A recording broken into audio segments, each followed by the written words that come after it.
Donc aujourd'hui, on va parler de se libérer pour réussir, puisque c'est l'étape indispensable selon nous. On va en discuter avec Laurence juste après le générique.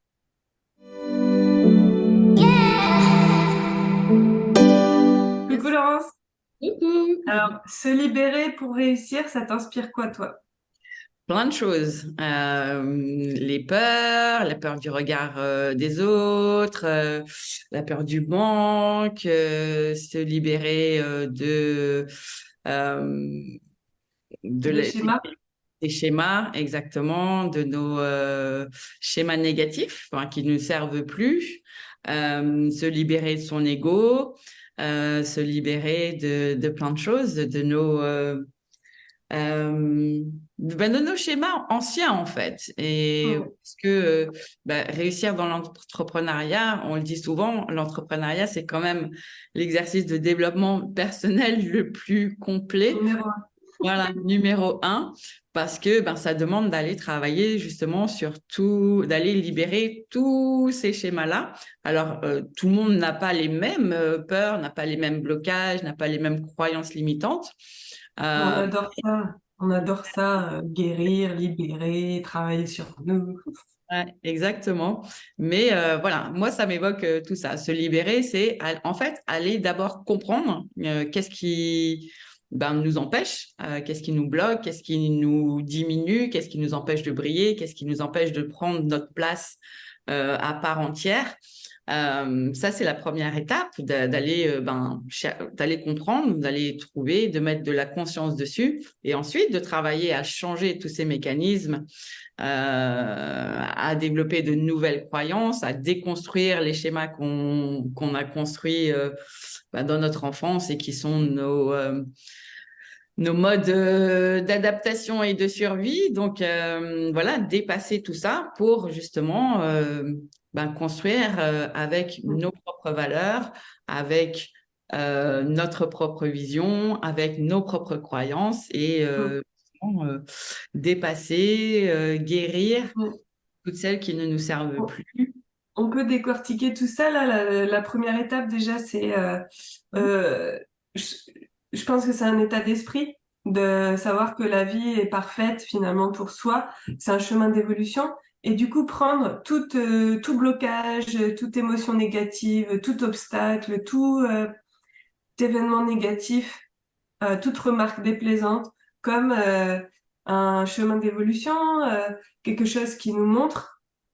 Déjà, c'est un état d'esprit, tu vois, d'avoir foi en la vie, que tout est apprentissage, solution, et que tout nous apprend finalement pour pouvoir aller voir, guérir, passer, libérer. La deuxième chose, donc tu as dit ça déjà. Après, c'était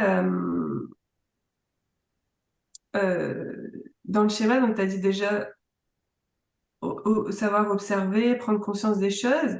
Oui. Et après, j'ai le troisième, mais j'ai plus le deuxième. Ah, euh, je, tu m'as surprise aussi. Donc, mettre en conscience, déconstruire pour reconstruire, en fait. Oui, c'est ça. Après, c'était les schémas.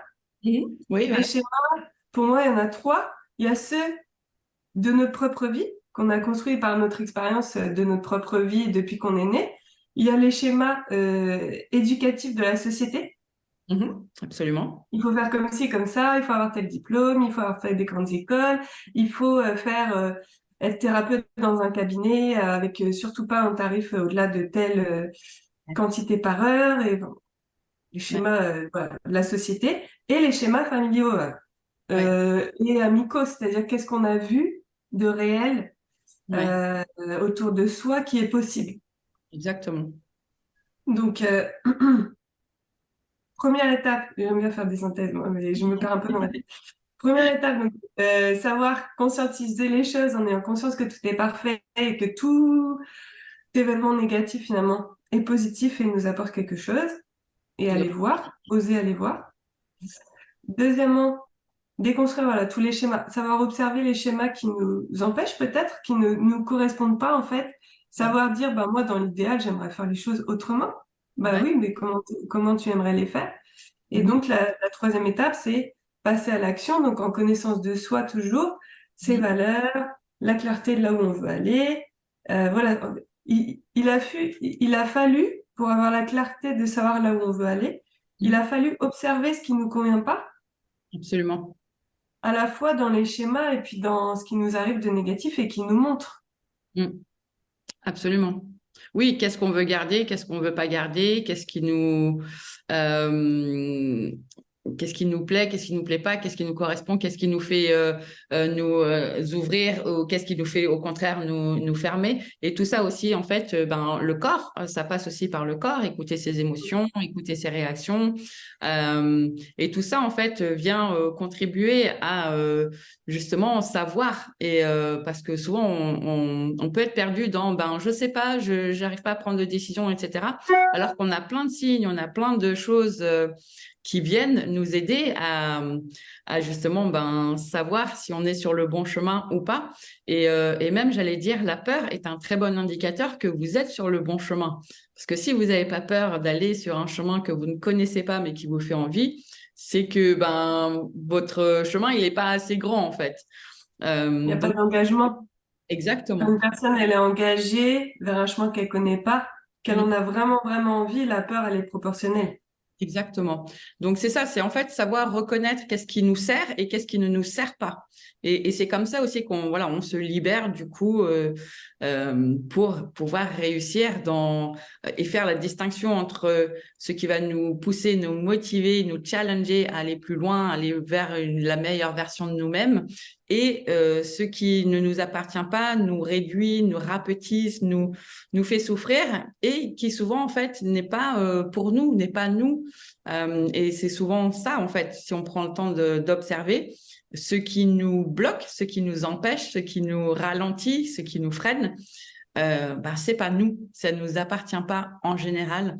Et c'est là aussi où bah, rentrent toutes ces notions voilà, de syndrome de l'imposteur, de la peur du regard des autres, d'être impacté par l'opinion d'illustres inconnus sur Internet.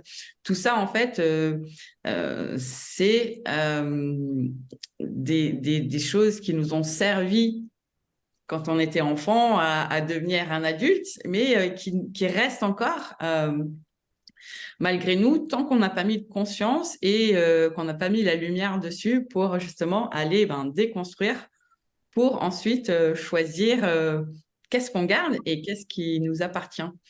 Et donc, c'est tout ce travail-là qui amène vers la réussite en tant qu'entrepreneur, plus particulièrement. Je vous invite à regarder La Reine des Neiges, hein? Ouais. Ah bon.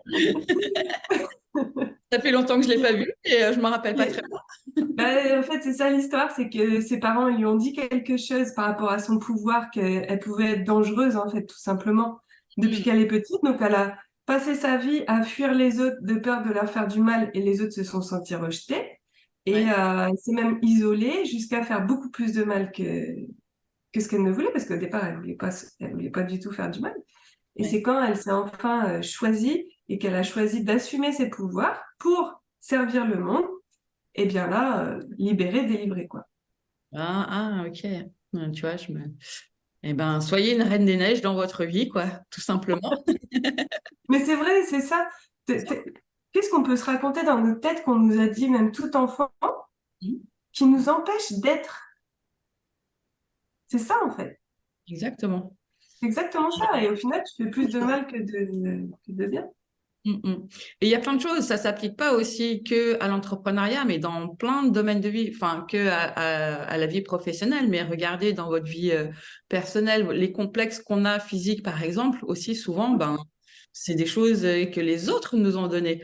Je Pareil, pense à une cliente aussi. Je pense à une cliente aussi en naturo qui était une femme battue et Mhm. qui m'a dit, moi, au fait, on m'a toujours fait croire que je méritais d'être battue Mhm. jusqu'à le point de rupture Ouais. de quelque chose de très, très dur qui fait que elle s'est rendue compte, elle s'est réveillée. Mais non, mais en fait, je mérite pas plus que quelqu'un d'autre d'être battue, en fait, parce que elle s'était mise avec un conjoint qui la battait aussi Mhm. et qui battait ses enfants.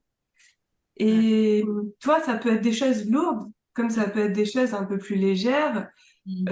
de toute façon, moi, j'ai toujours dit que j'étais pas jolie, donc finalement, au quotidien, je fais rien pour me faire jolie parce que de toute façon, je peux pas être jolie, tu vois. Exactement. Et, et dans l'entrepreneuriat, ça peut être aussi, euh, on m'a dit que de toute façon, j'y arriverais jamais parce qu'être entrepreneur, c'est avoir plein de casquettes. Et puis moi, je suis pas très talentueux. Mm. Donc, ils m'ont toujours dit à l'école, mes parents me l'ont dit aussi, je suis pas une tête dans Ouais. tout, donc en fait, j'y arriverai pas. Mm. Ou encore dans l'entrepreneuriat, c'est souvent c'est très dur de réussir. Il y a que 1% qui arrive à en vivre. Hmm. Ou ça peut être, j'ai des stagiaires aussi qui ont pourtant 50 ans, tu vois, et qui me disent, bah moi, à l'école, je savais pas bien apprendre, on m'a toujours dit que j'étais nulle. Du coup, me remettre là dans une reconversion professionnelle à apprendre des nouvelles compétences, je suis pas sûre d'en être capable Ouais. C'est fou, hein? à 50 ans. Enfin, et oui, vraiment le poids du passé et de ce qu'on t'a dit. Et en fait, c'était juste des hauts potentiels et du coup, qui n'étaient pas du tout à leur place, qui n'étaient pas conditionnés comme on aurait aimé qu'ils le soient Ouais. et qui aujourd'hui se choisissent. Et en fait, on leur a tellement dit qu'ils étaient nuls ou pas à leur place ou pas adaptés ou pas compétents dans certains domaines. Ce Ouais. qui peut être vrai parce qu'on peut être très doué dans certains et vraiment très mauvais et même se faire humilier dans d'autres. Et ça, et c'est normal, on peut pas être bon en tout, en fait. Et c'est ça aussi, c'est créer une entreprise basée sur ses forces, ses valeurs et non pas essayer de compenser des choses qu'on ne sait pas faire, en fait. Mais Hmm. voilà, ça demande d'aller aussi trouver quel est notre talent et quel est notre talent unique d'en faire justement une activité qui soit unique et personnelle. Mais ça, c'est un chemin que nous, on a plaisir à faire avec nos stagiaires. Et c'est aussi pour nous cette évolution qui amène justement de la libération à la réussite dans, Ouais. dans Bah, c'est l'entreprise. ce qui donne du sens quand on voit quelqu'un qui devient libre, qui est dans sa créativité, parce que la créativité, c'est la voix de l'âme et du cœur et qui entreprend sur ces bases-là. Et c'est Mm. un être voilà, créatif de sa vie, de ses offres. Il est en perpétuelle évolution, il l'assume et voilà, ça donne beaucoup de fluidité, de légèreté et de joie dans le quotidien. Absolument. Garantie. Tu avais quelque chose à ajouter sur ce sujet? Moi, j'aimerais bien que les gens nous mettent en commentaire ce qu'ils veulent faire, ce qu'ils aimeraient faire dans leur vie, voilà, dans leur créativité, mais qui n'osent pas, peut-être. Mhm. Absolument. Donc, vous avez entendu Cécilia. N'hésitez pas à nous laisser tous vos commentaires. Comme d'habitude, vous retrouvez toutes nos informations sous cette vidéo pour nous contacter. Donc, n'hésitez pas. On sera ravis de discuter avec vous. Et puis, on se retrouve bientôt pour un autre sujet. Hein, Cécilia? Ça marche. Ciao, ciao.